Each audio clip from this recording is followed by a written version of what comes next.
Өглөөдөр та бүхэнтэй нүүбэр болон хаарлын мэдчилж байна. За, channel дээр хвчлэн видео тоглоомтой холбоотой бичлэгүүд ордог байсан. Гэхдээ би хаяа кино ревюуд энэ төр хийдэг. Ер нь кино сонирхолтой гэдгээс дандаа дурдаад явжсэн. Тэгээд тийм болохоор одоо хийдэг контентуудынхаа төрлийг нэмэгдүүлээд киноны подкастыг бол хийдэг болж байна. Бас ревюуд хаяа ороод тоглоом шиг ороод явах бах. Тэгээд надтай хамт энэ подкастыг хийхээр Harley сууж байна. Сайн уу Harley? Сайн уу? За энэ подкаст дээр юу ярих вэ? Зохион байгуулалт нь гэдээ явах юм бол гейминг подкаст сонсдог бол ер нь их төстэй байгаа. Энэ сард нээлттэй хийсэн гол кинонууд бүгдийг нь бол ярихгүй анхаарал татсан хүмүүсийн чухал гэж бодож байгаа дээрхтэр яриад тэгээд тэр сардаа үзсэн зарим кинодоо яриад бас цуврал юм уу олон кино үзсэн бол бас тэрийг яриад иймэрхүү их энгийн байгаа. Анхны подкаст юм чинь зарим нэг дутагдал сайжруулж болохоор зүйлс бол олон байх бах. Гэхдээ бид цагаа гараад ингээд мэдээлэл бэлдээд хүрээд ирлээ. За эхлэе та Harley. Эхлэе.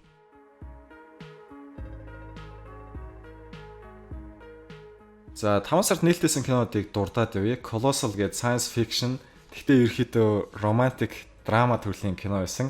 Alien Covenant science fiction thriller horror буюу одоо шинжлэх ухааны уран зөгөлт аимшигын төрлийн кино. Guardians of the Galaxy бас зөвнөл. Тэгээ Marvel-ийн супер бааtruутай кино гэдэг хүмүүс мэдж байгаа. King Arthur Legend of the Sword түүхэн драм кино.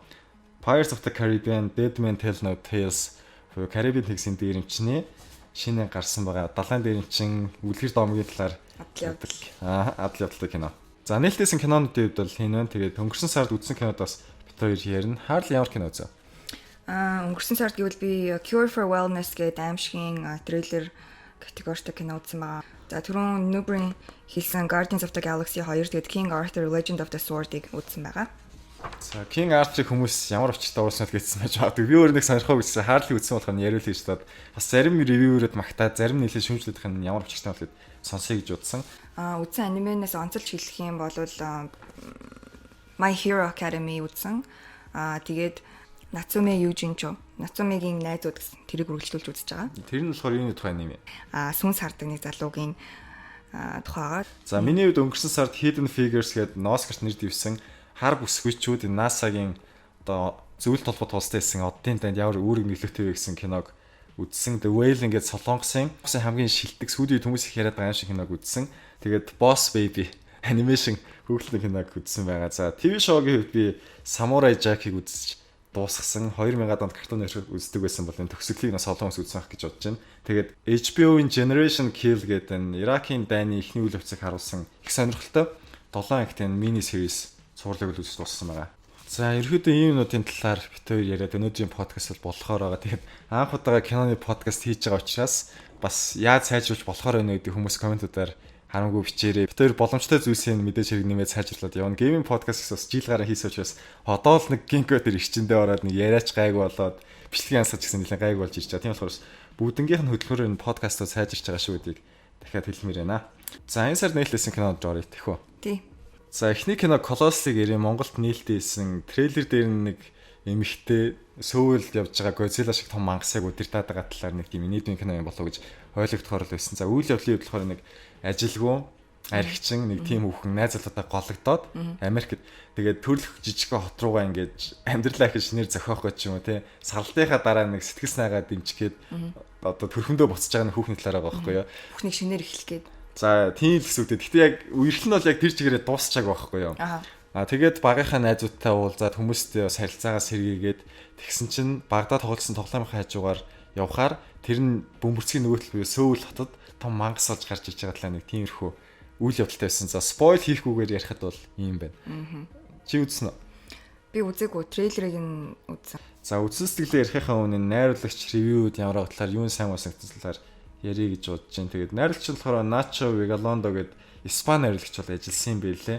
Тэгээд өмнө нь бол бидний мэддэг нэг тийм алдартай кинонд л ажиллаж байгаагүй. Испанда тухайн хоорондоо зөв сэдэн кинонд л ажиллаж исэн.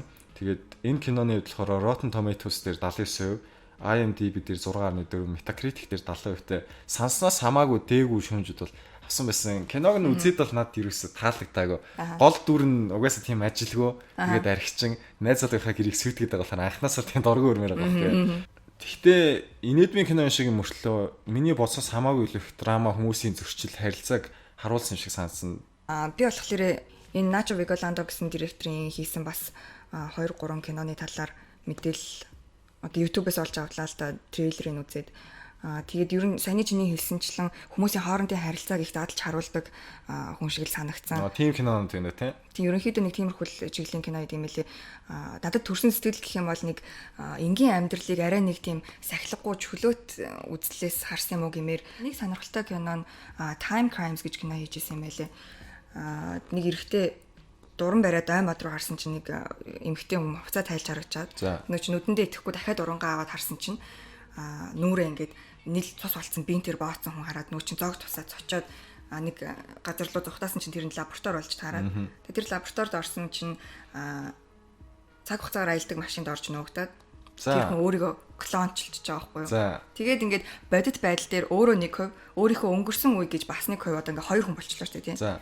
Дахиад ямар нэгэн байдлаар 3 дахь хувь хүн гарч ирээд үйл явдал өрнсөөр нөгөө нэг аимшигтай улаан цастай биентэр нүрээ ороодсан байсан хүн чинь мань хүн өөрөө олж тараад тэгээд ихнэрээ аврах гэж одоо яах гэж читгэж биентэр нүрээ боосон нэг тийм л сонирхолтой кино л байлээ. Бас үзмээр л санагдсан. Над бол Колос ерөөсө таалагддаг үлээ. Тэгээд хаалыг энэ мэдээлэлнээс харчаар гэж их нарийн судалгаа хийсэн байна. Үйл явдлуудаас асуусан чинь эн чинь нэрээ дажгүй найрлагч юм биш үү гэж бодогдод. Би бараг эднэрийг хэлээд Испанаар л үзчихсэн, дэлхийн үзэгчд бид нар үзэхэд бол таарсан хийг ухааны ярихчихсан байхгүй тий. Тэгсэн чинь яг өөрийнхөө хэл дээр өөрийнхөө үзэгчд зориулсан их бол сонирхолтой санагдаж байна. За киноны болохоор жүжиглэлний их таалагдсан. Ялангуяа тэр эрэгтэй гол дүр нь таалагдсан нэг тийм нөхөрсөг нүүрэмгийн төрлийн Америкчууд байдаг шүү дээ. Тэгсэн мөртлөө дотроо нэг тийм зөрчилтэй хадгалсан нэг тийм уур уцаартай юм бол яваад байгаа байхгүй тийм. Тэр нь л баг энэ киног жоох аварсан л. Гэхдээ тэр зүйл нэг хитрхи өвөрдөө товч гэдэг нэг итгэмээргүй гэмээр санс үед бол байсан. Энэ киноны гол асуудал нь тэгээд гол дүр нь их таалагдаагүй. Тэгээд яагаад заавал Япончуудыг Godzilla бацгшгээд Сөүлийг бас Америкчууд ингэж явах хэрэгтэй гэж бол бодсон. За Colossus бол юм байна. Яг хүмүүсийн үзэх дуртай нөгөө нэг блокбастерууд бас Marvel-ийн hero movie-тэй харьцуулахад бол зүгээр энгийн өдөр тутмын амьдралд тааралдаж болох хүмүүсийн амьдралыг арай нэг задлж тэднэр дээр жоохон нэмэлт ачаар нэмж сонирхолтой талаас нь үзэгчдэд харуулах гэсэн кино хийдэг юм бол гэж надад дотроо бодогдсон. За дараагийн кино Guardians of the Galaxy 2. За үйл явдлын бол Harley ярих бах. Хүмүүсийн үлэмжийн болохоор Rotten Tomatoes дээр 81%, IMDb дээр 8.1, Metacritic дээр 67% авсан байсан. За найрлагч James Gunn гээд Guardians of the Galaxy 1-ийг найруулсан ерөөхдөө тийм хошин шиг төрлийн бүтээл дээр ажилтсан юм гэж харагдсан. Тэгээд найруулгаас гадна өөрөө жүжиглдэг, тэгээд бичдэг хүн юм билээ. 2004 оны Dawn of the Dead-ийг бичсэн хүмүүсийн нэг миний хамгийн дуртай зовлонтой кинотын тэр хүртэл бичсэн байсан. Ер нь Marvel-тэй сүүлийн хэдэн жил нэлээд оролцоод явж байгаа. Тэгээд хоёр дахь кино ингээ гарч байгаа юм. Үйл явдал нь тэгээд ямар саарлаа. Үйл явдлын хувьд гэх юм бол миний үзснээр бол Guardians of the Galaxy 2 дээр нёгийгээ бодвол арай 1-2 баатар нэмэгдэж орж ирсэн болохоор плот нь арай тийм баяжсан гэж хэлэхэд баг болно. Sylvester Stallone орж ирсэн. Sylvester Stallone тийм үү? Тийм тэр кинонд дээр байжсэн. Өшөө тэгээд нэг кино дөнгөж эхлэхэд нэг хэсэг алтадмал царайтай хүмүүс нэлээд их гарна. Тэдний хатан бас нэг гол дүрүүдийн нэг болдог. Тийм киноны үйл явдал үргэлжлэхийн хэрээр Yondu-гийн нэг туслах гэж даасан. Yondu чи юу лээ? Yondu гэж нөгөө нэг цэнхэр Mohawkтай. Нөгөө нэг Space Gangster нөлөө нөгөө хүүхэн лээ. За. Yondu-гийн нэг туслах нь бас Guardians of the Galaxy-д нэмэгдэж орж ирнэ.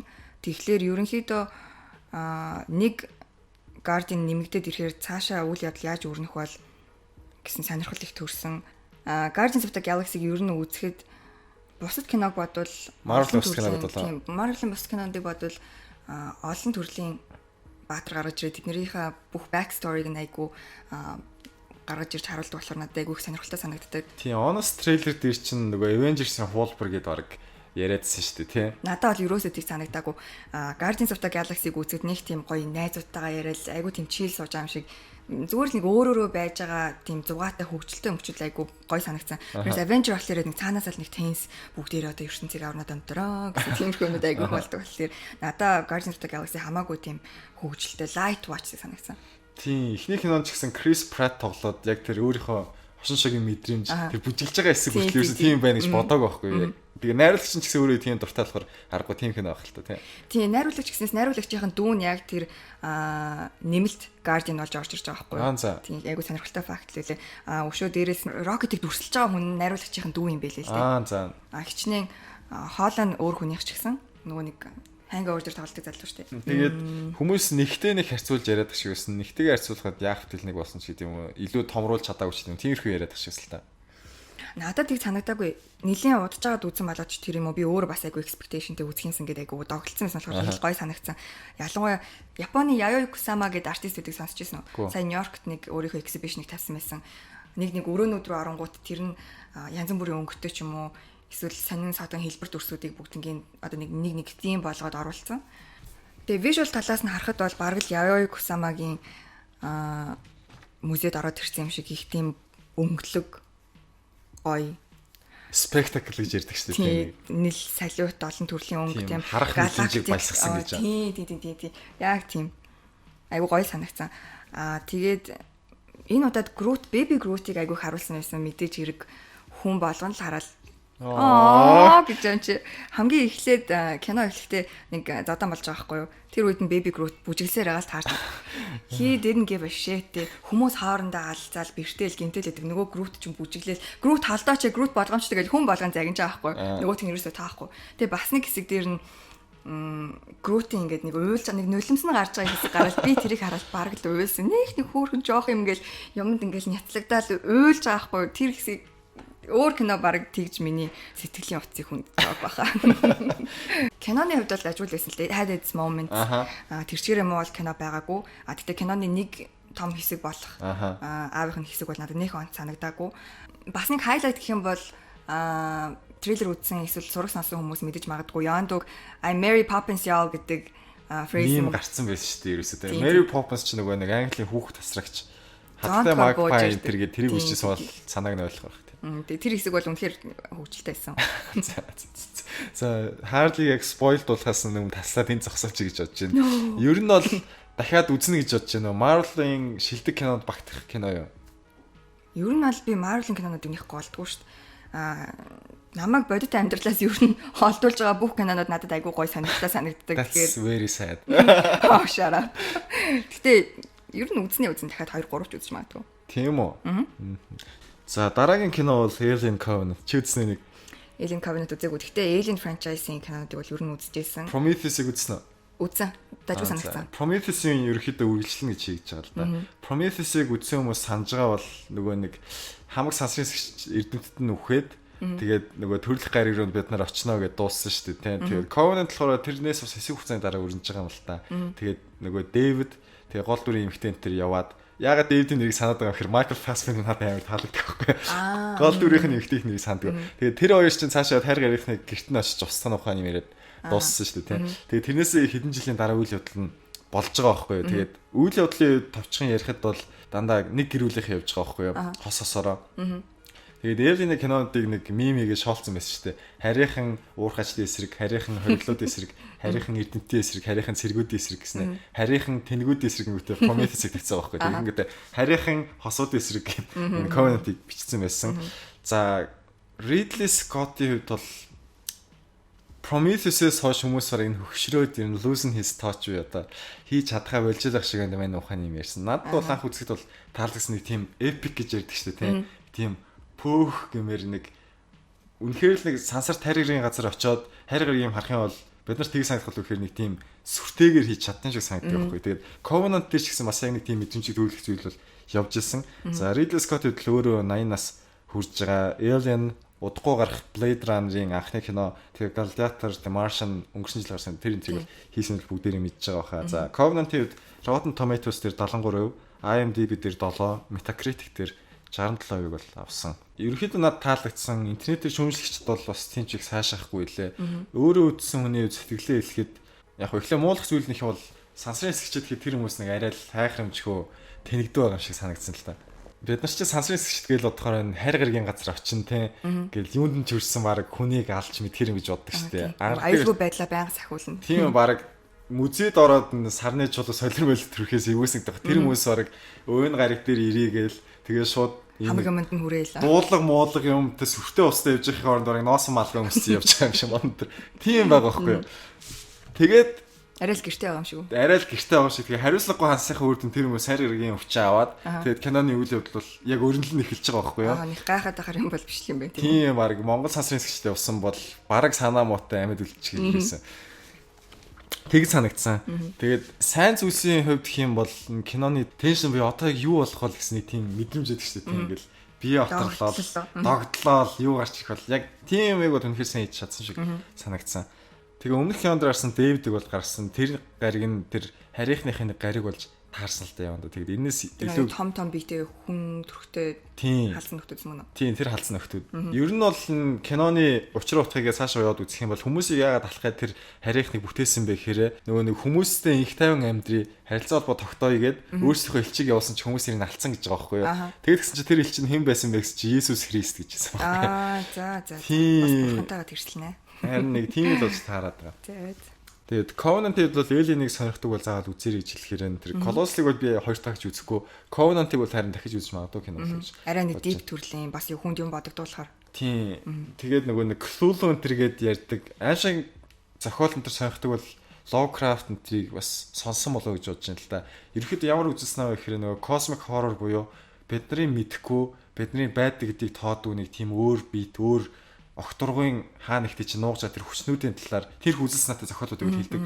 Alien тэгээд энэ үзэл санаас өөртөө шингээсэн кинод нэг гэж ярьдаг байхгүй тий.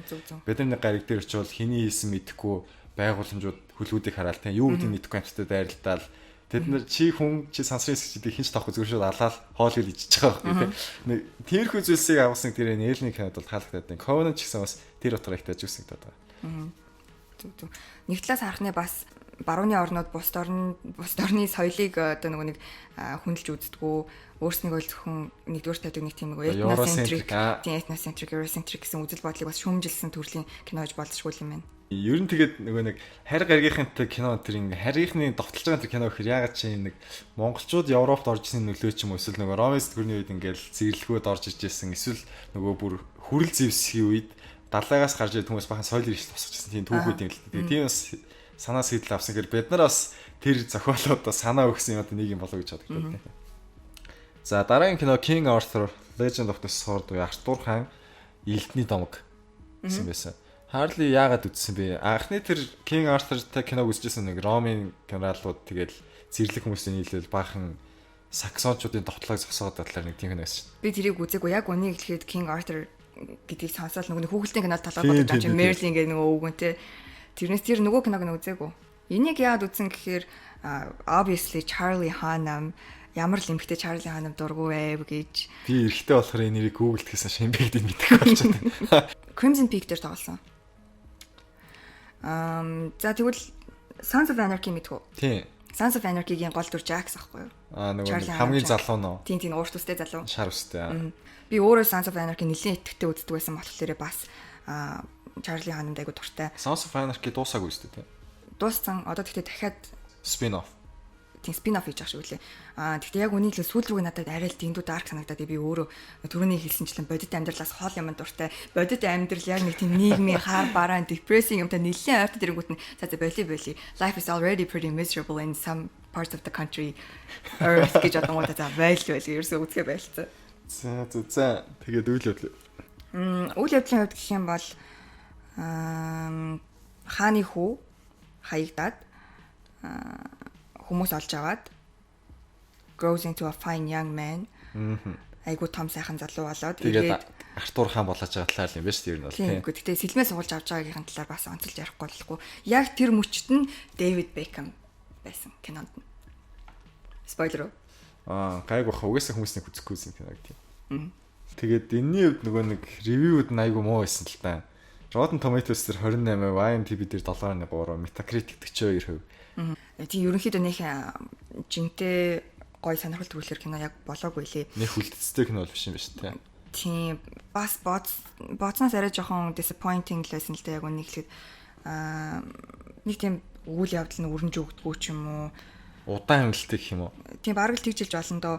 Тэгэд ер нь миний анзаарснаар Charlie Hunnam Sons of Anarchy дээр бүтээдэг дүртэй нэлээд дөхөм характертай хүний дүр тоолсон болохоор энэ Charlie Hunnam ч бараг энэс өөр хүний дүр тоолж чаддгүй юм уу? Энэс өөр характер өнгө асыг гаргаж чаддгүй юм уу гэж жоохон шүүмжилмээр санагдсан. Магадгүй яг хуу тэр Sons of Anarchy дээр хараад энэ дүрийг санал болгосон баг л та тийм.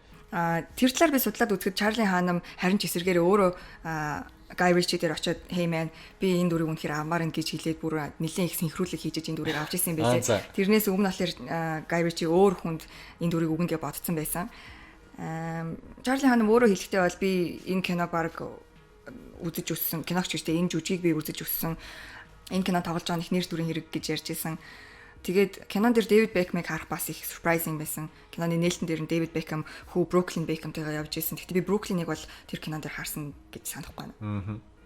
Угаасаа Артур хааны тухай кинон дээр Бекхэм ах жаргал те Английн хамгийн алдартай спортсмен celebrity залуу тий од залуу. Тэгэл ерөөсөө Английн тэр домог болсон хааныхын дээр сэлмэн савлахт нь барыг морь зөртэй гарч ирсэн үгүй юу.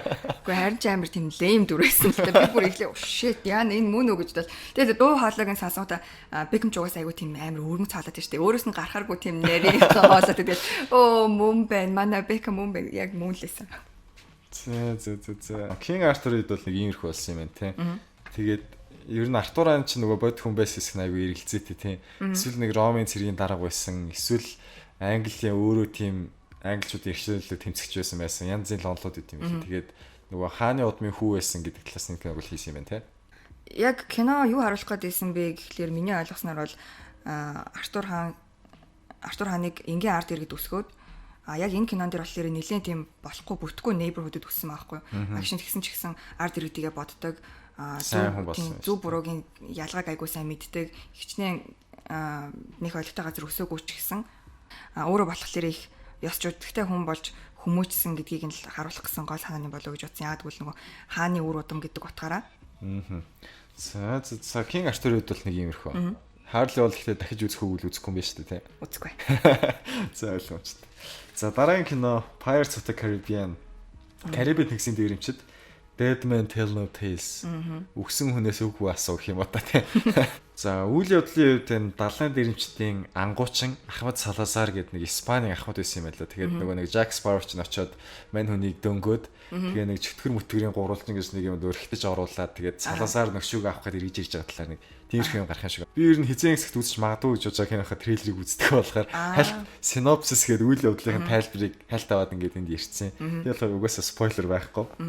Тэгээд найрлагчид болохоор Joachim Ronin, Espen Sandberg гэдэг Норвег хослол хоёр эрэгтэй хүн найрлсан юм байлээ. Тэгээд бид нар бол танихгүй ч магадгүй ихэнх кинонд бараг норвег хэл дээр норвегч үзэж хийсэн юм байлээ. Гэхдээ анзаараад байхад бол нэг тийм түүх маягтай кинодыг бол хийдэг байсан. Бидний хамгийн сайн мэдж магадгүй юм бол нэг 2014 онд Netflix-ээр гарсан Marco Polo-г найрлсан юм байлээ. Marco Polo бол миний бодлоор Abomination буюу бүр бидний түүхийг говьлж готомшиг болсон кинод нэг гэж боддог. Америкт байхад гарчсан аахгүй тэгэл. Намайг ч Америкт гарч ирсэн. Нүүр хийх газаргүй болж байгаа юм чинь нэг түүх мэддэггүй зүгээр миний мессежчд ингээл ирээл it was awesome тийм монголчууд гарсан амар тасархай янзтай гэл түүх арай сонирхдаг эсвэл багш хүмүүсээр бат бараг миний гар дээр ингээл мөр тавиал надад ч гэсэн харамсалтай юм байна ярьжсэн байхгүй. Тэгээд над бол тийм харамсалтай кино шиг санагддаг. Тэгээд өөрөөсөө угаасаа юм нэг фантази юм хийх дуртай юм чинь. Угаасаа Карибын тэгсийн дээрчээс найрлсан зөв болсон болов уу гэж бодож байна. Гэтэ Карибын тэгсийн дээрчээс шинэ кино бол сайн болоогүй байна гэж юм л да. Шүүмжүүдийг харах юм бол Rotten Tomatoes дээр 32%, IMDb дээр 7.4, Metacritic дээр 38% авсан байна. Тэгээд нэлээд доогуур авч тийм. Нэлээд доогуур авсан. Өмнөх анги 4-р ангийнхаа үргэлжлэл болоод хийж байгаа юм билээ. Яг өмнөх анги нь өөр найруулж хийсэн. 5-р анги нь ингээд өөр төрлийн кинод байсан хүмүүс найруулж салфит зэрэг биш болчихдаг шүү дээ тийм. Тэгнэлтэй. Тийм. Тэгээд Marco Polo гэснээс энэ King Arthur Legend of the Sword дээр Marco Polo дээр гардаг martial arts нөгөө зевсгийн эрдмийн шифун гардаг. Яг л Marco Polo дээр ямар үстэй байсан баг хөдөлчөнд нөгөө нэг өмсөжсэн уцтайгаа тоглож байгаа шиг үл юм аа нөхөө. Карибын тэнгисийн дээрмшэнд бол ер нь хүлээлтэд хүрэхгүй таарахын болсон байна гэсэн дүгнэлттэй. Тэгээд хоёулаа үцэг болохоор нэг юм ярихгүй шүү гэн. Тэгээд зүгээр Карибын тэнгисийн дээрмшэнд тухай ярилцъя л да. Над бол 1-р анги их гоё санагдаг. 2-р анги нь илүү бараан. Тэгээд ер нь энэ цувралч нь өөрөө тийм далайн дээрмшний давгуудыг барьж аваад нэг ойлгомжтой зохиол болгоход хийх чижээж байгаа шүү дээ. Тэр болохоор таалагддаг л да. Чамд болохоор юу таалагдтыг? Надаа ер нь бол Johnny Depp нь таалагддаг. Одоо үнэ л хэлээ та. Ер нь энэ киног хамгийн гоё аим оруулж хөгжилтэй зугаатай болгодог ганц үнэ л Johnny Depp юм шиг санагдаж. За 5 сард нээлттэйсэн кинодын үед бол ийм байна. Их том кинонууд бол үйл нээлттэй идэг. 100 болохоор нөгөө нэг popcorn flicks гэж ярьдаг шүү дээ. Хүмүүс ингэж үзэх дуртай том хэмжээний акшнтай тэгээд фэнтези уу зөгнөл төрлийн кинод их гардаг. Тэгээд энэ сард нээлттэйсэн кинод бол ийм байна өөр мартагдсан гоё гэж хэлж болохоор инди жижиг сажиг кинод байсан ч гэсэн бас хүн болгон сонирхгүй болов гэж бодоод хасчлаа. Яг олон хүн энэ талаар ч гэсэн сонсомоор байна гэх юм бол комментуудаа үлдээгээрэй, сэтгэлдлүүдийг үлдэхээр уншина. За одоо 5 сард үзсэн кинодоо ярив те. Тэгээ. Миний хувьд нөгөө хоцорсон ч гэсэн Оскарын хянадаас дажигж магадгүй зарим нь үзэлтэй. Тэгээд Hidden Figures-ыг эхлээд ярих гэж бодож байна. За NASA-гийн тэр математикч эмэгтэйчүүдээс харууд их олноор ажиллаж байсан. Трейлер энэ төр нөгөө нэг харуудын 0, жирийн 0 тэр чинь тийм тэрхүү зүйлийг бас арилгахыг хичээж байгаа талаар одоо бид нар хамтдаа Америкчууд ямар ч хүнийг одоо ялгуурлан гадуурхгүйгээр хамтдаа амжилтанд хүрнэ л гэсэн тийм үзэл санаатай кино байгаа байхгүй юу. Үзэхэд бол их хөнгөн хөөрхөн кино шиг санагдсан. Яг нь арьс өнгөний үзэл ялгуурлал гээд хүн сэдвэрийн шиг мөртлөг бүр амар нэг тийм чаленж гэдэг юм хүндрэл бэрхшээлтэй уучраад хүмүүс нь бүр амар зовоод иш хөөрхөн харуулчны ингэсэн үхээр тиймэрхүү зүйлсийн бол нэлээд төөн даун буюу багасгсан шиг санагдсан. Миний хүсчихсэн сарай л бага хэмжээгээр л оруулсан л та. Надад бол тэгс санагдсан. Юу ч юм хүсчихсэн бага хэмжээгээр оруулсан гэж. Нэг тийм харуудыг ялгуурлан гадуурхаад бүр амар зовоогоод цагдаар налж болдог ч юм уу. Нэг тиймэрхүү юм байхад бодсон байхгүй. Тэгсэн чинь зүгээр л чи хар юм уу тий. Чи тэнд тусдаа суугаад тэгээд намайг ярьсан үдэл яриарэ ч тийм нэг. Миний бодлоор нэг тийм энгийн эсвэл нэг цэцэрлэгийн хүмүүсд хоорондоо муудалцахаар нэг тэгдэг шүү дээ тий. Тиймэрхүү л жоохон casual bullying бүр нэг амар systematized bullying биш. Тийм. Дээрээс угаасаа нэг тэр хүмүүс нь харууд нь өөрөө угаасаа амар толгойтой амар ухаантай. Маа энийг хийгээл их юм өгсөн ч гэсэн тэрийг чадаад байгаа байхгүй. Тийм болохоор нэг тийм жинхэнэ тэмцэл их байгаагүй. Зүгээр орог угаасаа авьяасны чинь урсгалаараа хийгсэн одоо хийсээр байгаа. Бүр маргаангүйгээр ингээл хэлчихсэн шиг харагдсан. Чадчихсан дарга байхгүй шүү дээ. Тийм чадчихсан дарга байхгүй шүү. Яг л юм болсон. Тэгтээ үзэхэд бол их хөөрхөн санагдсан. Манайхан ч ялангуяа арьс өнгөний үзлийн талаар нэг юм мэдэхгүй шүү дээ тийм. Арьс өнгөний үзлийн ялгуурлалын талаар нэг мэдэхгүй бол ч юм эсвэл төгс сонирхолтой бол энэ кино бол цэвэрхэн эцтэй. Нэг тийм удаан ядаргатай хэсгүүд бол байхгүй. Хүүхдүүдтэй үзсэн ч гэсэн заавал хасах хэрэгтэй тийм аимшигтай эсвэл садар савз эсвэл гарахгүй хөөрхөн цэвэрхэн кино гэж бол family movie. Тийм яг family movie гэж хэлмээр. За Boss Baby-г бас үзсэн. Би бас үзсэн. За чад ямар санагдсан? Надад л таасан санагдсан.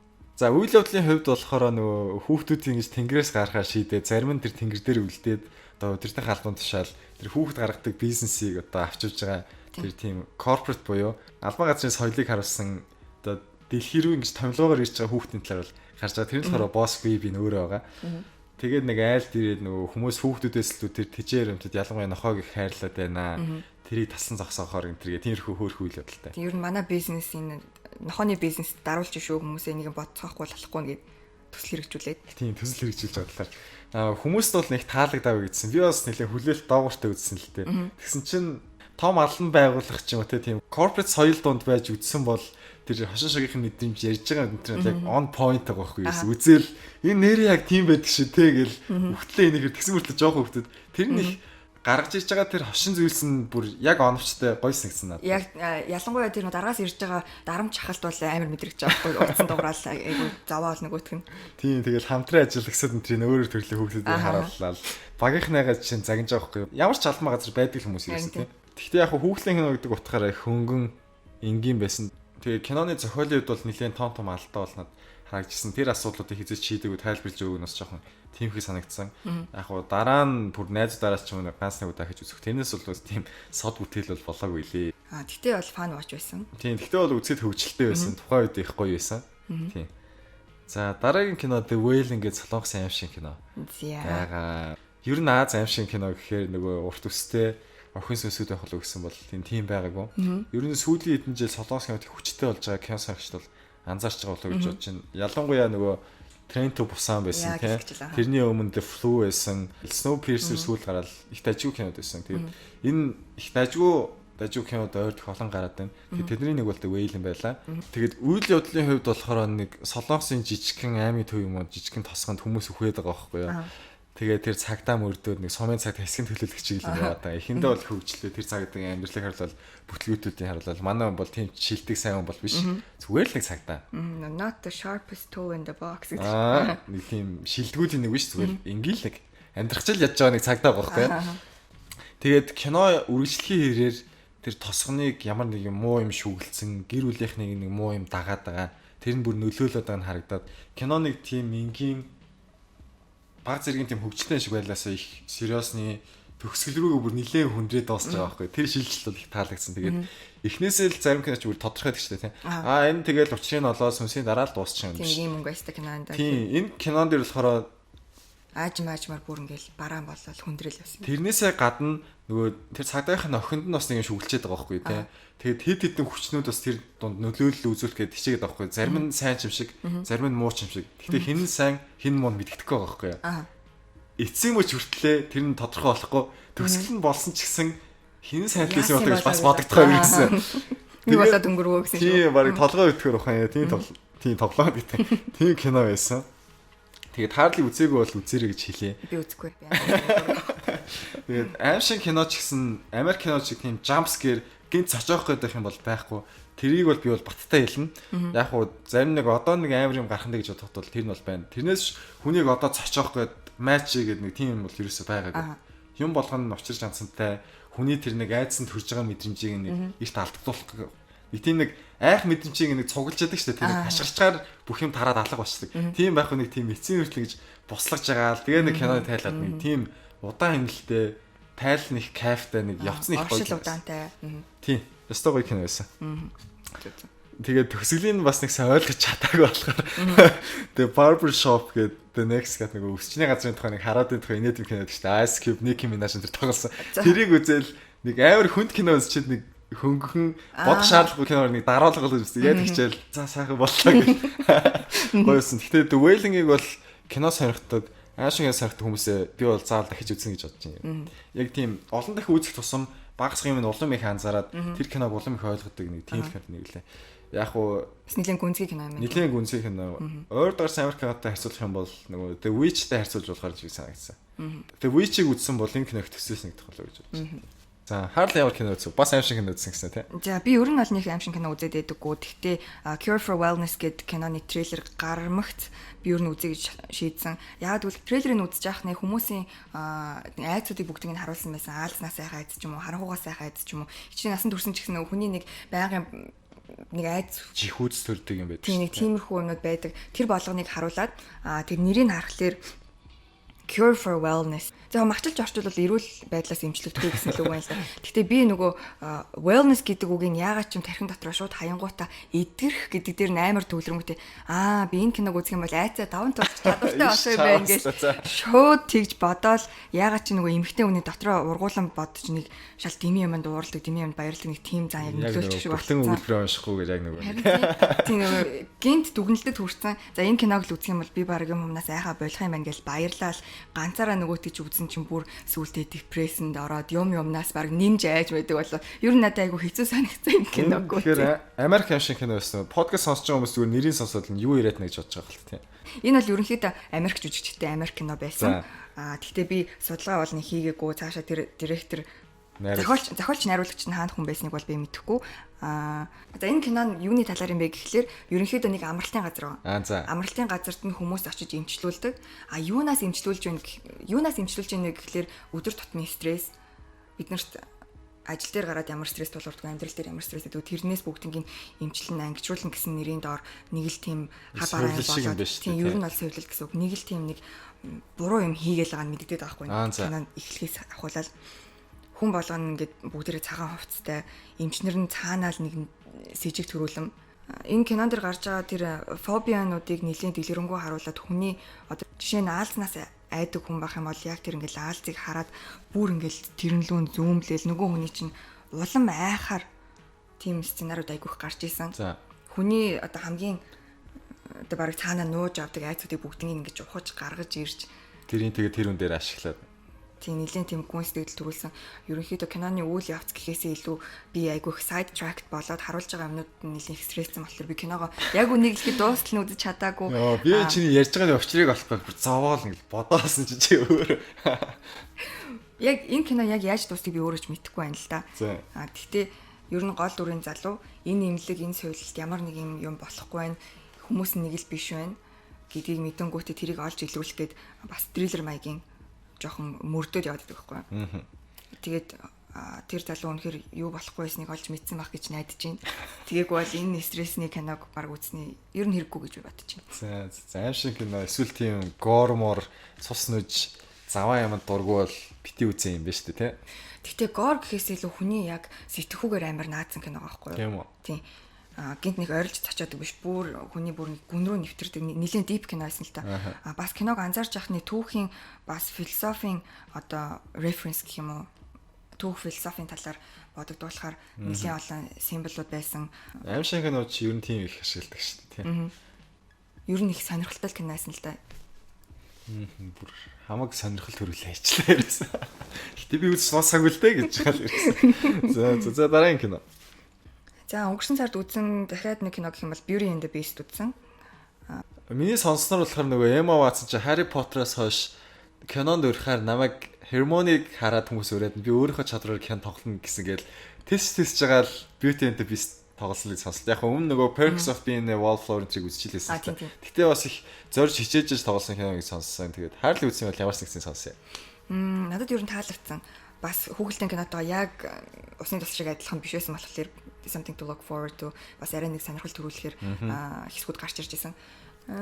Harry Potter-оос өөр дүр бүтээсэн гэдэг тал дээр нь ярих юм бол арай зөөлөн эмгтээлэг зан чанар руу гарч ирсэн гэж бодож байна. Яг бол Harry Potter дээр хата цаатах чинь нэлээд тийм дайчин, зоригтой номын тийм юу галзуу бас эрэгтэй хүүхдүүтэй нээлдэг нэг тийм өвшүүд дүү охины дүрийг бүтээжсэн бол энэ дээр арай нэг эмгтээлэг зөөлөн характер гаргаж ирж байсан. Disney-гийн эмгтэй.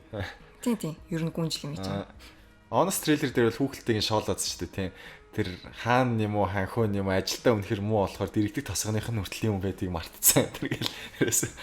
Тэр Beast буюу мангасыг нь яаж харуулсан байсан бэ? 0 CGI юусэн уу? Тэр компьютер график нь хэр муу байсан, тийм. Тавилгын хүмүүс нь ямар байсан тэрийг сонсъё. Тавилгын хүмүүс бол ерөнхийдөө надад айгу таалагдсан нөгөө хүүхлийн киногоо бодвол хамаагүй хүний нүүрний одоо features гэж ярьдаг шүү дээ. Илүү хүн төрхтэй ойролцоо болгож харуулсан байсан болохоор надад их сонирхолтой санагдсан. Нэг тийм uncanny valley гэдэг чинь тийм нэг хүнтэй хэр адилхан харьцуулах юм график гэдэг байхгүй юу? Хүнтэй эсвэл маш төстэй байх юм бол хүнд дажигсагдаг. Хүнээс шал өөр тийм хүүхлийн юм шиг бол бас дажигсагдаг. Тэрний хооронд болохоор тэр uncanny valley бий одоо нэг тийм тодорхойгүй жалга гэх юм уу да тийм. Тэгээд тэр хоорондох бол хүн гээд хүнтэй их төстэй юм а тий. Тэгснэ нэг л биш юм а, нэг л эвгүй юм а гэх нэг тийм uneasy боо нэг тийм нэг л биш байх гэсэн мэдрэмж тархи төрөд нэг тийм эвгүй мэдрэмж байдаг гэдэг байхгүй. Тийм биш байсан юм байна тий. Тэгвэл надад бол нэлийн хүнтэй төстэй санагдсан нөгөө Pan's Labyrinth гэдэг шүү дээ тий. Тэрэн дээр гардаг ямаа явжтай нөхрийг бодвол Beauty and the Beast дээр гардаг тэр Lani Suur цаг ер нь хүнтэй нэлийн төхөм санагдсан. Ялангуяа надад тэр нөгөө тоос арчдаг юмхтэй айгуу гоё санагдсан. Тэр ч угаасаа гоё ёстой. Тэгээд нэг surprising зүйл нь гэх юм бол энэ кинон дээр айгуух хар ирсэн хүмүүс тоглосон байсан. Тийм үү? Аз хүмүүс би ер нь хараагүй энэ кинонд. Хүүхэлдэйн кинон дээр нь хар ирсэн ерөөсөө байдгүй шүү дээ. Угаасаа Аз байдгүй л дээ чинь 1700 оны Франц чинь Аз уу шүү. Гэхдээ хар ирсэн хүмүүс нэлээд гарсан байсан. Тэр нь бас их сонирхолтой санагдсан. Beast-ийн хувьд гэх юм бол CGI нэх амар obvious байгаагүй. Ер нь араатны царай руу харахад хүний бүхэл нэг хүн төрх нь харагдчихсэн. Ялангуяа энэ киноны зураг авалтыг хийхэд жүжигчин залуу өөрөө хөөсөн зэрэг өмсөд зураг авалтаа хийжсэн болохоор нийлэн бодит амьдралууд өгч очоор зураг авалтсан гэсэн. За Beauty and the Beast-ээр надад ганцхан асуулт юм. Яг хүүхлийн кинотой гарчхал дажиг байсан юм тийм. Хэвлэл мэдээлүүдээр шуураадсан юм нөгөө Gaston буюу тэр сөрөг дүүрийн залуугийнх нь туслах нь гэв үе ижил хийсэн байсан. Тэгээ лоо энэ юм байхасгүй л хүмүүс их уурлаад байгаа гэсэн. Тэр тийм хитрхи нөгөө stereotypical буюу бүгдийг нэг адилхан болсон Монгол кинонд дэр яг тийм байдаг шүү дээ. Ижил хүйсэн гэхээр нэг амар тийм сет хайсан хүн шиг биш. Гаж донтой юм шиг тиймэр харуулдаг. Энэ дэр тийм байсан юм уу? Үгүй надад ерөөсөө тийг санагдаагүй. Нэг найзууд донд ер нь заавал гей биш ч гэсэн нэг арай нэг эмгтээлэгтэй нэг тийм хүүхэндээ хүмүүс байдаг шүү дээ. Янзтай тийм хүмүүс байдаг. Яг надад яг тэр хүн шиг л санагдсан. Гэхдээ яг тэр дүрийг гей гэж бодоход хүрхгүйц нэг хүчин зүйл нь юу байсан бэ гэхээр туслах нь Гастон руу харж байгаа харц нь яг хайрыг харцсан байхгүй юу? Хайрыг харц гэхээр ямар байдаг? Хайрыг харц гэхээр ингээл яг ямар гэж хэлэх юм бэ? Ер нь зүгээр л тэр хүнийг хараад тэгж бодогдохоор байсан юм тий. За Beauty and the Beast-ийг энэ Disney-гийн кинод одоо live action буюу бодит хүмүүст оролцуулж хийж байгаа кинод нэг нь болсон тийм. Mowgli байсан түрүү Tarzan кино гарсан. Maleficent байсан. Тийм, Maleficent байсан. Надад шал тэнэгс гэсэн л та. Тэгээ Beauty and the Beast ямар санагдсан ер нь дүгнэлт хэлэхэд? Би ер нь blockbuster кино голдгоо болохоор надад ажгүй санагдсан. Ялангуяа бас бидний бага насны нандин дурсамжуудын нэг болохоор эргээд live action-аар харахад их л гоё дурсамжууд нэмэгдэжсэн. Тэгээд магадгүй тэдний хүүхдүүд гарахад дахиад ямар нэгэн твист оруулаад шинээр хийх юм болов надад л гоё. Тийм угаасаа шинэ цаг үедээ зориуллаа ачиж шинээр хийд юм шиг тийм. Гэхдээ яг ингээд аль нэгийг заавал үзэх хэрэгтэй заяа. Гэхдээ хүүхэлдэйн киноны эсвэл энэ сүүл гарсан Beauty and the Beast байна. Алийг үзэх үү, алийг үзэх вэ? Би бол киног нь үзэх байсан. Сонирхолтой лээ. За энэ сард үзсэн бүрийн хэмжээний кинодын үед бол ийм байна. Тэгээд pop culture их гэдэг утгаараа тэр бас үзсэн сурлуудаа ярих гэж бодсон юм. Би Samurai Jack-ыг үзсэн яг хэлээд ирчихээ тийм. Samurai Jack-ийг болохоор 2004 онд season 4 нь гараад тэгээд cancelled буюу цуслагдчихсан аахгүй. За дахиж хийхгүй Cartoon Network-оос зогсоожсэн тийм харамсалтай түүхтэй. 13 жилийн өмнө. Яа тэр үед гарсан хүүхдүүд одоо ингээд аяар том болсон гэж хэлэх сони юм а тий. Тэгээд 4 seasonтэй байсан. Генди Тартаковский гэдэг үнэхээр авьяастай сайн найруулагч бол Samurai Jack-ыг хийжсэн байхгүй. Тэгээд тухайн үед гарсан Cartoon Network-ийн бидний мэддэг хамгийн шилдэг кинод бол Генди Тартаковский оролцож байсан. За Dexter's Laboratory, Powerpuff Girls, Batman the Animated Series 90-ад оны тий. Баг миний баг хамгийн дуртай Batman-ийн хувилбар.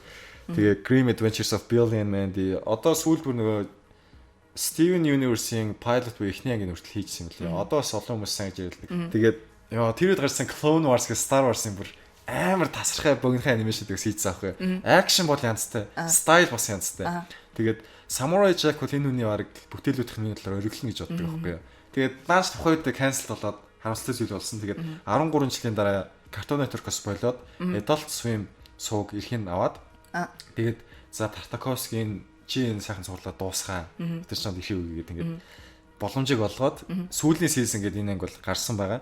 Анх хараад ойлгох юм юу вэ гэхээр тэр дээрд гарсан киноос стайл нь тэр акшн үнэ хөршлөгдөөгүй лээ. Гол ялгаа нь юу вэ гэхээр Samurai Jack-ийн анхны ангууд чинь хоорондоо холбоогүй байсан.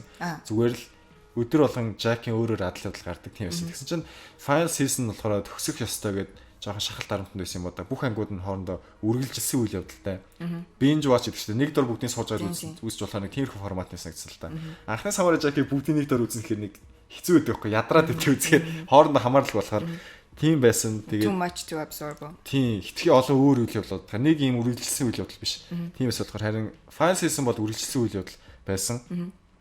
Тэгээд эхний эпизодууд бол надад хамгийн их таалагдсан. Сүүл рүүгээ их яарсан юм шиг санагдсан л да. Jack яг ингэх юм үгүй мэддэггүй. Төгсгөл нь ч гэсэн миний сэтгэлд бол нэг хүрээгүй. Тэгээд Акуг дарж чадж байгаа ч гэсэн нэг төгсгөл нь ерөөхдөө л надад их гой санагдаагүй. Гэхдээ Samurai Jack ингэж бидний нэг харамсдаг зүйлсийн нэг биш тий. Найруулагч нь яаж л тагшныг боломж аваад дуусгаж чадсан бол баяртай тий. За Samurai Jack-ийн хувьд бол хийм бэ. За миний үзсэн шоу гэх юм бол аниме л энэ дөө. Энэ нэлийн дээр аниме л дээ My Hero Academy гэдэг супер баатруудын талаар гардаг. За. Тэгээд нэлийн бараг 2-3 жил өмнө гарч ирсэн юм шиг байна. Юуны талаар гардаг вэ гэхэлэр хүн дэлхийд дээр төрж байгаа хүн болон ямар нэгэн супер павер тийм супер хүчтэй болж төрөөд тэгсэн чинь гол дүрийн баатар маань ямар ч супер хүчгүй тэгсэн мөртлөө супер баатар болох үнэхээр чин хүсэлтэй. За. Тэр залуугийн тэмцэл атлантын талаар гарах нь шүү дээ тий. Тийм ер нь тэр залуу түүхэнд хамгийн хүчтэй мондөг супер баатар болж байгаа замналыг харуулдаг. Тэрэн дотроо хөгжилтэй мөчүүд айгүйх байдаг. Ялангуяа миний хамгийн дуртай дөрүүдийн нэг гэх юм бол нэг жижигхан амар тийм донтой банд гэдэг байхгүй юу? Яа, анийн болгон л тийм байх юм да. За. Тэгэл тэр ерөөсөө охин гарах юм бол байнгын баярлал, охин гарахгүй бол уйлал. Ер нь тэрний ингээ бие авч явж байгаа байдал ямар ч тийм фильтргүйтэй баярлж байгаа бол баярлал, хэцүү байгаа бол хэцүүгээ харуулдаг. Бие барьж чаддаггүй аа. Тийм айгүй тийм хүүхдэрээ айгүй гой санагддаг. Тэрний хамгийн гомдмор хэсэг нь тэрний өөрийнх нь хүч чадал бас нэг амар хэрэгцээтэй супер павер биш байхгүй юу? Тийм болохоор надад айгүй хөөрхий ихтэй санагдаад тийм. Тэгээд энэ киноны хамгийн хүчтэй супер баатар нь манай залуугийн багш буюу All Might гэдэг амар том ханхар биетэй залуу байгаа. Гэхдээ All Might-ийн нууц нь юу юм гэхэлэр цаа чи өөрөө ер нь тэтгэвртэй суух нас нь болцсон. Нэг удаа амар гэмтэл авснаас болоод ханхар байж чадхаа болоод байс гэж байгаа нэг хийн гарсан бөмбөлөг шиг амар торонхоо хорч исэн хүн болчихдог байхгүй. Тэгээд яг тэр All Might-ийн үнэн бодит төрхийг нэлийн хитгэн ойр тойрных нь хүмүүс л мэддэг. Манай гол дүрийн залуу бас мэддэг. Тэгээд All Might өөрийнхөө шүтэн бишрэгчдийн дэргэд тийм lame арчаагүй байдлаа харуулж болохгүй. Хүчтэй байх хэрэгтэй хүүхдүүдийн хатлаа. Гэтэл нөгөө нэг ханхар биеийн нэг 2 цагийн лимиттэй. Тэр өөрийнхөө нөгөө 2 дүрийг хооронд нь ямар хүмүүст аль дүрээ харуулах уу гэдгийг зохицуулж гаргаж байгаа айгүй хөвгчлээ. Олон ангитай юу? Одоо нэг 20 хэдэн л анги болж байна. Нийтдээ хэдэн ангитай? Нэг тэдээ мэдгүй. Би бас сайхан өөрөө үзэж эхэлсэн болохоор манга зангаас нэлийн авсан юм шиг харагдчихсан. Зүг. Би бол ер нь энийг мангаг нь уншиж спойл хийхгүйгээр айгүй итгэвчтэй 7 хоногт нэг ангаар үзнэ гэж бодлоо. Гэтэ хамгийн гол нэг анги үзсэн багт яг тэр ирчээрээ ингээд charged болсон 7 хоног хүлээж чадна гэсэн ирчийг надад амар өгдөг байхгүй. Тэгэхээр би айгүй удаанаар үзнэ. Анх удаа хүнээс тийм сонсч байна. Би бол цуврал олох юм бол ерөөс дараалуулж үзэл ядраал тэгэл зогсдог байхгүй. За тэгээд би ерөөсөө аним үздэггүй л дээ. Киноны подкаст дотор ч аним бас тийм үздэг хүн тийм ч их биш байгаа болов гэж бодож байна л да. Тэр хүмүүс зориулж хэлэхэд яг ямар хөө аним? Анх аниме үзэж байгаа хүмүүст зориулж хэлэх юм бол ер нь хөгжилтэй. Зураглалын хувьд бол арай жоохон хүүхдийн санагдчих магадгүй. Наруто Bleach 2-ыг бодох юм бол арай өнгөлөг хүүхдийн кино гэмээр стилээр зурсан. Ер нь аниме үздэг найзуудтайгаа сонсож байхны би энэ My Hero Academy-д бүр орцсон гэж тэгж идэв. За одоо миний үзсэн өөр нэг кино гэх юм бол Generation Kill гэдэг 9 сарын 11-ний үйл явдлын дээр Америкчууд Иракийг эзэлж яхад хамт явж исэн сурвалжлагчийн бичсэн ном дээр сэтгүүлж исэн энэ нэг цуврал кино байгаа. Тэгээд HBO-с гарсан англи эмэгтэй найруулагчтай Америк цэргүүдийн талаар миний үзсэн хамгийн бодиттой кинод нэг байсан л та. Дайны бодит байдлыг ер нь хүмүүс их уйтгартай гэж ярьдаг шүү дээ, тий. Хэдхэн минут, хэдхэн секундуудын адреналин ялгарсан их хүчтэй үе. Тэгээ бусад үед нь бүр аим шиг уйтгартай байдаг. Тэрийг ихсэн харуулж чадсан. Тэгээд одоогийн айрамд юу нь болж байгаа, юу нь болохгүй байгаа. Дарганаар нь хэрсэн хүмүүсүүдийн цэргүүд нь яг ямар амьдралтай хаанаас ирсэн хүмүүсүүдийг их сайн харуулсан. Тэгээд бодит хүмүүс төр сэтгүүлч хийсэн гэдэг утгаараа тэгээ хүмүүс ч гэсэн хэлжлээ. Цэрэгтээс хүмүүс ч гэсэн тий. Энэ үнэхээр сайн кино яг л ийм байд энэ дээр баг. Манай хорооч яг тийм дарга байсан шүү дээ. Нэг тийм цэрэг байсан шүү дээ. Яг нэг тийм киноос авах нөгөө Boss Baby бид нар төсөөсөн гэсэн шиг. Айрмынх нь яг тийм санагдсан кино гэж лээ. Тэгээд ойрох дурандад байлж байгаа талаар нэг олон киноос байдаг шиг нэ. Jarhead л саанд орж ичин. Jarhead надад бас нэг таалагдаагүй л дээ. Тэр Argo бас тиймэрхүү байсан үгүй юу? Argo ч яг нэг цэргүүдийн талаар бас биш ээ. Хүмүүсийг аврах гээд байгаа нэг цэрэг биш хүмүүсийн талаар шүү дээ. Тэгээ энэ болохоор яг бүр уус орныг эзэлж байгаа гэж бодож байгаа хүмүүс байгаа тийм. Бид нар усыг илж байгаа гэхэл амар өтөртэй хинтээ байлтан тодорхойгүй. Тийм байсан. Тэгээд бодит төлөвийг үнэхээр сайн харуулж чадсан гэдэг утгаараа их таалагдсан. Дөрүүд нь их таалагдсан. 7хан ангитай. Цэрэг зэвсэг байлдааны кино дуртай бол энийг заавал үзээрэй л гэж хэлье. Жирийн цэргүүд шилжүүлээ, шүнслэгчид шилжүүлээ. Энэ бол үнэхээр сайн зурлал. Ийм лээ. За миний сүүлийн ярих сэдв гэх юм да. Дахиад unfortunately бас нэг аниме байна. Тэгээ би өөрөө нэг манга аниме гэх сонирхдаг болохоор ТV шоу гэхээс илүү аниме үзэх надад арай зугаатай юм санагдаад тийм. Нацуме Южинчо буюу Нацумегийн найзууд гэж орчуулгадахаар юм аниме байна. Түрүүний хэлсэнчлэн Нацуме маань сүнс сардаг, мангас сардаг. Эмээгээс нь уламжилж ирсэн гэсэн. Эмээгээсээ тэр хүч чадлаа уламжилж авсан. Нацумегийн үнэнч туслах гэх юм уу эсвэл Нацумегийн баг багш гэж хэлж болохоор нэгдүгээр байдаг нь Нянко багш гээд нэг муур байгаа. Нянко багш нь яг үнэн төрх нь болохоор айгуу том үнгэн мангас байхгүй юу? За. Нацумегийн баг таньдаг бүх мангас чөтгөрүүдээс хамгийн хүчтэй. Нэг бодлороо Нацумегийн бие хамгаалагч гэж хэлж болно. Гэхдээ яагаад тэр хүчтэй мангас Нацумег хамгаалаад байгааг гэхэлэр эмээгээс нь зөвхөн хүч чадал нь өвлөгдөж ирээгүй бас нэг найзуудын ном гэж нэг ном өвлөгдөж ирсэн. Тэр ном дээр нь юу уламжлагдаж ирсэн бэ гэхэлэр эмээ янз бүрийн мангасуудтай танилцаад тэр мангасуудтайгаа тоглоом тоглодог. Тоглоом тоглоод хожигдох юм бол нэрийг бичдэг гэж аахгүй нөгөө номон дээр. Номон дээр бичигдсэн нэртэй мангас эмээгийнх нь боол юм уу, найз юм уу ямар нэгэн байдлаар дараа нь данстай болдог байх нь шүү дээ. Тийм тий одоо хар дэвтэр гэж хэлж болно. Тэгээд Нацуме дээр юм зөндөө олон төрлийн мангаснууд ирээд би нэрээ эргүүлж авах гэсэн юм аа гэд түрээд ирнэ. Тэгэнгუთ Нацуме нэрийг нь буцааж өгөхдөө эмээгийнхаа талаар бас хэсэг нэг флашбэк гэж ярьдаг шүү дээ. Ой санамжууд ингэ толгой дотор хардаг байхгүй. Нацумегийн хувьд л өөрөө цаадах чинь өнч өрөөсөн байсан болохоор хамаатай садан байхгүй ганц таньдаг хүн баг худалч хүнд эмээ. Тэгээ эмээгийнхаа талаар мангасуудаас асууж мэддэг. Тэр номон дотроос бас одоо memory fraction гэж ярьдаг шүү дээ. Ой санамжуудын хэсгээс эмээгийнхаа талаар олж мэддэг. Би яг нэг оргил хэсгийг нь яриад байгаа болохоор шууд бүх юм айгу хурдан үйл явцтай өрнж байгаа юм шиг санагдаж байгаа. Гэхдээ ер нь Японы анименууд босод кино ч юм уу ямар нэгэн өөр дэлгэцийн бүтээлүүдтэй харьцуулах юм бол нэг юмараа их алдартай юм билий. Тэр нь юу юм гэхэлэр хүнд айгүйх орон зай олгодог гэж аахгүй. Ямар орон зай гэсэн чинь үзэгчтэй гэсэн үг үү? Тийм, үзэж байгаа хүнд их орон зай олгодог. Тэр нь юун дээр ажиглагддаг вэ гэхэлэр ямар ч хамаагүй кино юм уу аниме явж байгаад дундаас нь гинт ой модны хэсэг гарч ирнэ. Эсвэл ингээд нэг хүн гол дүрийн жүжигчин тогтоод урсгал ус руу хардаг ч юм уу, талаа тэнгис хардаг ч юм уу. Биш ээ, наад чин тэр хийх зардлаа хэмнэх гээд зурх юмаа цөөрлөх гэдэг гэж байгаа. Үгүй харин хүмүүс шууд ингээд нийл акшн одоо нэг Kim Possible энэ төр гэлээд штэ Cartoon Network дээр гардаг гэсэн. Тэрэн шиг шууд цап гэж акшн харуулчихгүй бас яг гоё ингээд нэг амьсгаа аваад За ингээд дараачихаа үйл явдал руу аажмаар орё гэсэн тийм спейс болоод байгаа байхгүй юу. Би л нөгөө нэг өөрөө айгу хайпер хүн болохоор энэ нэг тийм тэр тэгтийн ингээл их бизи юм шиг яриад байна л да. Гэхдээ яг үннийг хэлэхэд үзэхэд нэг тийм гоё амралтанд явсан ч юм шиг ээлжийн амралт аваад аялалд явсан ч юм шиг тийм нэг гоё хөнгөн мэдрэмж төрүүлдэг юм аа. Тийм үү. Сонирхолтой. Дараа нь энэ аниматрийн талаар бүгдээрээ геймфотос ярина. Ер нь подкастер ч гэсэн зочнуудаас орох байх. Тэгээ. За энэ аним дээр өөр нэмж хэлэх юм байна хаалаа. Аниме сонирхдаг хүмүүс дотор ер нь мушиши үзчихсэн хүн байх юм бол Нацуме Южинчо бас их таалагдах байх. Гинко ялангуяа энэ тал дээр надтай их хүчтэй санал нийлнэ гэж бодож байна. Мушиши Гинко ч угаасаа тэрэн дээр сэтүүлж Гинко гэдэг нэрээ авсан байхгүй. Тэгээ Гинко гэсэн чинь мод үт юм билээ бас тийм. Тийм Гинко ч үгүй. За бид хоёрын сард үзсэн кинод хэд бол ийм байна. Тэгээд подкаст бол ерөөхдөө төгсгөлдөө ирж байна. Миний хийжсэн хамгийн шилдэг бичлэгүүд нэг болон хэр бишээлээ. Тэгээд тоглоомноос халиад өөр төрлийн подкаст хийдэг бас арай өөр төрлийн бэлтгэл, өөр төрлийн mental frame гэж ярьдаг шүү дээ, тийм. Яг хоо тоглоом дээр бол хүн тэр үйл явдал, адал явдлыг өөрөө туулаад явдаг, тийм. Кинон дээр болохоор ингэж хүмүүсийн харуулж байгаагаар тэгээд өөрийнхөө тэрийг нь ойлгож авна. Хүмүүстэй ярилцсангаар бас арай нэг өөр төрлийн юм шиг санагдаад байна л да. Тэгээд тийм болохоор подкаст арай өөр төрлийн бас ч гэсэн үгүйсэхгүй. Өнөөдрийн байдлаар бол Harley дээр зүгээр хоёлаа зав гаргаад цаг тохироод өөрсдийнхөө боломжоор судалгаа хийгээд тэгээд ийм байдлаар хийсэн байгаа. Ер нь цаашдаа битээр Холливуд тэр тэгж энийг ч ийм кино гарч магадгүй гэж гэсэн нэг тиймэрхүү байнгын таблоид шар мэдээ төрлийн зүйлсүүд ярихгүй гарцсан байгаа киноны талаар өөрсдийнхөө үзсэн киноны талаар тэр дажгүй маань энэ цагийн гарц байгаа гэсэн талаар л өөрсдийнхөө туршлагын талаар л ярих болоо гэж бодож байна. Тэгээд мэдээж хэрэг тоглоомын подкасттай адилхан зочид бол хаяа орно.